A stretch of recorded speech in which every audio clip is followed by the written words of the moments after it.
So this is Alma and her mother who've come into the clinic today for a surgery. Alma, as you can see, has a bandage around the bottom of her left leg. She had what's called a bone sequestrum just below the hock in the bone there. Now, a bone sequestrum is one of these things that camelids seem to get more than any other species. It's one of their sort of quirky things. Tends to be usually younger animals, just like Alma, so 4 to 6 months of age.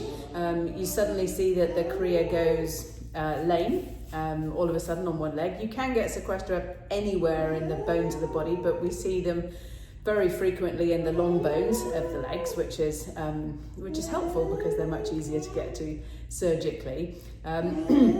And when people x-ray them, they often don't see anything the first time they x-ray. You have to wait a week, 10 days and re-x-ray, keep them under stool rest at the time because you've not found anything the first time. It's not a fracture, but what's going on? So you re-x-ray for about a week later, and you usually find that there's a little piece of bone that has a halo around it called an involucrum, and that is essentially a little piece of bone that's died, and it's sitting in the middle of the bone, and the body's trying to deal with it. So it's essentially filled, that pocket is filled with pus as the body's trying to deal with it. And most of them are sterile, so whether that's because of prior antibiotic use or because there's actually no infection in there, we don't know.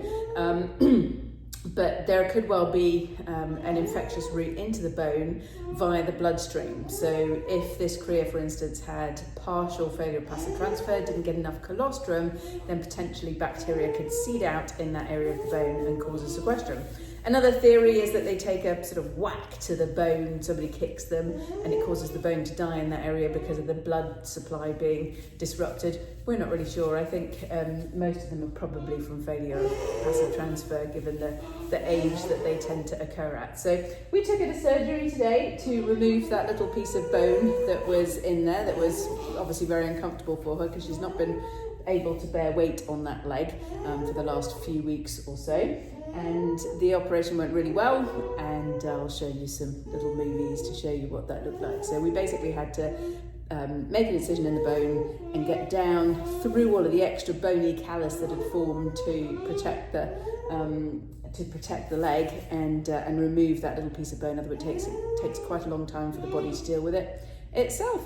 But she's up and awake now and standing on the leg, so all is good. She's talking quite a lot because we're standing here and they're worried. But I'm going to open that window just now before I go, so they get a little bit more ventilation into their stall for overnight.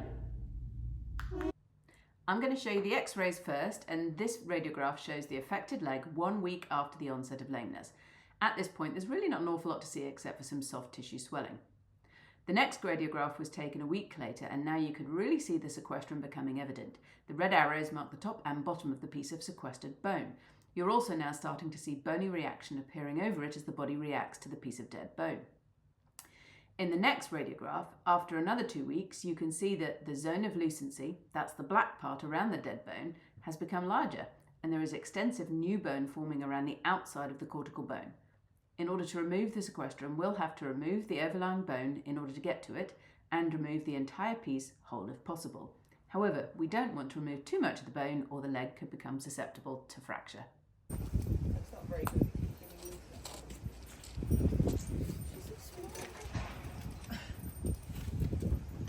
Hello, girls. Once the patient has arrived, we need to do a physical examination to make sure the patient is ready for surgery and anaesthesia. And the next step is to place an intravenous catheter through which we can administer our anaesthetic agents and make sure that she is okay during the surgery. And the anaesthetic guys are now getting her anaesthetized and ready for surgery, and we'll go ahead and place an ET tube or endotracheal tube in place through which we'll be able to give her inhaled gases to keep her under anaesthesia.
so this morning we are checking the leg. We've unwrapped everything to check the wind, make sure there's no exudate, discharge or anything. It all looks really nice. So we're going to go ahead and put another bandage back on it.